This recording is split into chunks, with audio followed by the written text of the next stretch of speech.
don't touch human blood.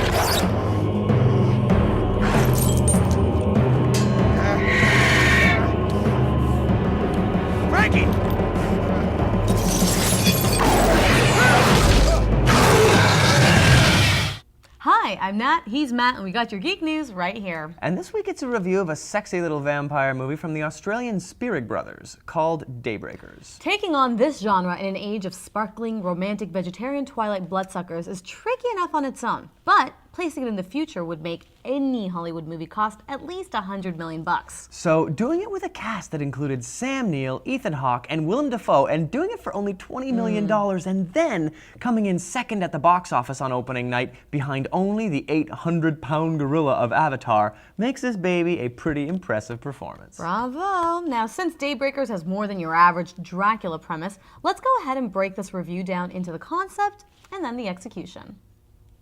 Death row inmate 4705B was a vampire selected for a month-long study on the effects of blood deprivation. First signs of physical deformities began with elongated ears. Mental functions such as logic, emotion, most parts of speech, then terminated. Gentlemen, we are starving, and our latest statistics show that less than 5% of the human population remain.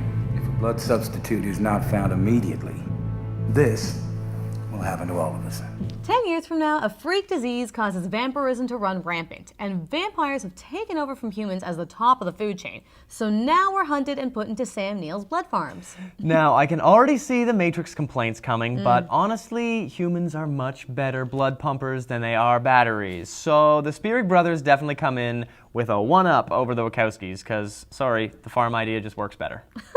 Anyway, this is all well and good until humans become such an endangered species that the vampire's food source is officially running out. And the hungry vampire starts to degenerate into a mindless beast pretty fast. Yeah, so immediately we've got this cool ticking clock for Ethan Hawke's character. And, you know, he's a vampire hematologist in this case, so the stakes are high for him to engineer a blood substitute basically before civilization, human or vampire, essentially grinds to a halt.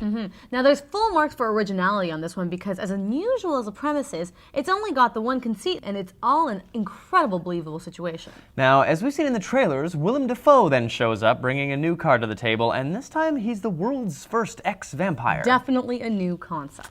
And this sort of offers our hematologist hero a different solution to the vampire problem, a cure instead of the disease of vampirism. Exactly. So immediately we get treated to some very new concepts in a vampire movie. And some very old concepts, like the sun killing vampires instead of making them sparkle. Big fan. Yeah, so it's aces on story, but for $20 million, how the Australians do in execution? We must commence testing the blood substitute. All right, now, Private, you may feel a slight increase in body temperature. That's just a hemocillin entering your system. It's to be expected. Yes, sir. 6-degree increase. All right, that's slightly more accelerated than anticipated, but you're fine. Okay, how do you feel? I feel fine.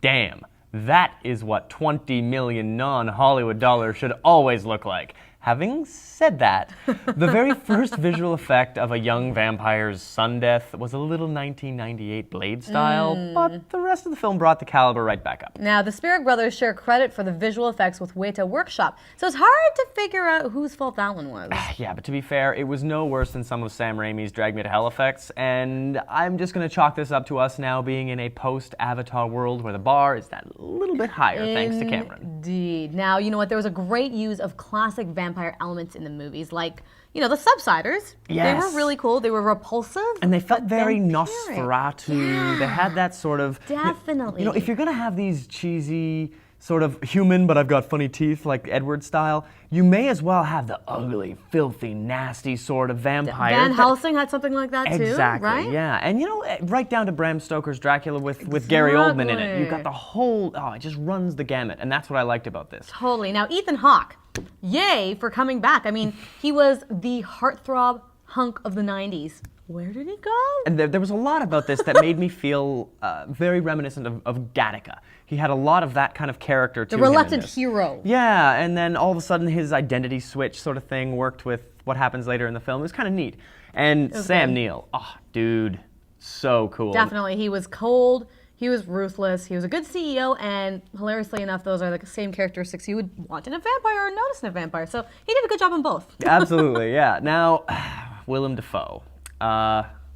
Sorry, man. That was a combination of badly written and poorly performed. I didn't think he was as bad, but I just love Willem Dafoe doing anything, dressing drag, See, I doing normally this. do. I almost always love Willem Dafoe, and in this, I just couldn't swallow it. I don't know what it was. Just did not like it. Interesting. And then, considering the story was quite unique and original for a vampire tale, The Cure, also unique, but kind of weak. Yeah, Little you know cheese. what? When they finally told us what The Cure was, now, the spoilers begin now. So if you don't want to know, go away. All right, so when we find out that The Cure is throwing a vampire to the sun and then dousing him in water, I don't know how sound the science is on jump-starting a 10-year-old dead heart. Interesting idea. Again, I thought it was a little bit cheesy, and that whole water element seems a little baptism-like, reborn Yeah, which is without cool sin. in its own cool. sort of I way. mean, cool in the symbolism, but and cool in the visual of it. I thought, Yeah. having the silo was really neat. Seeing him burst into flames numerous times and then going into that heart monitor, going boop boop, and you're just like, Even though yes! the little monitors themselves seem to be completely fire resistant, that was amazing.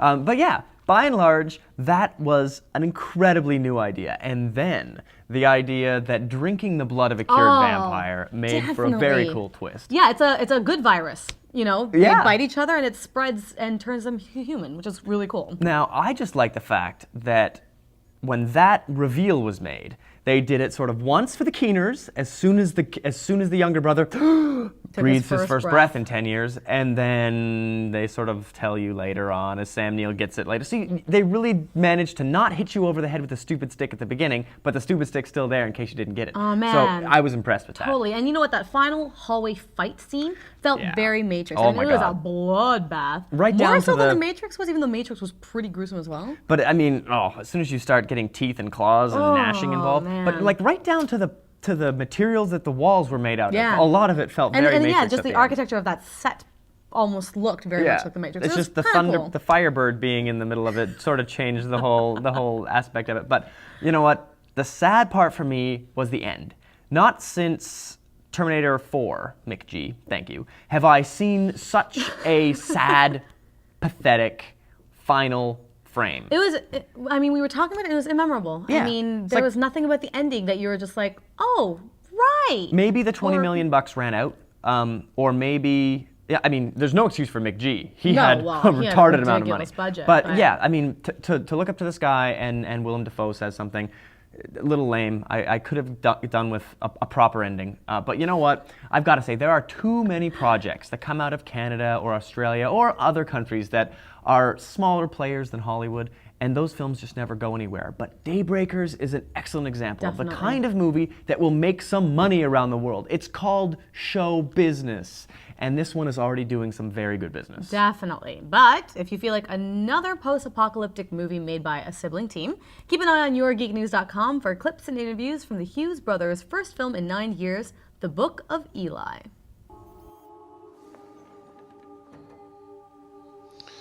You don't need that. You're safe here, I promise. Where are my friends? Dad, please. I'm so happy to see you. I never thought I'd see you again, sweetheart. You're safe now. You're safe. But your friends, there's nothing I can do. I'm sorry. You're not sorry!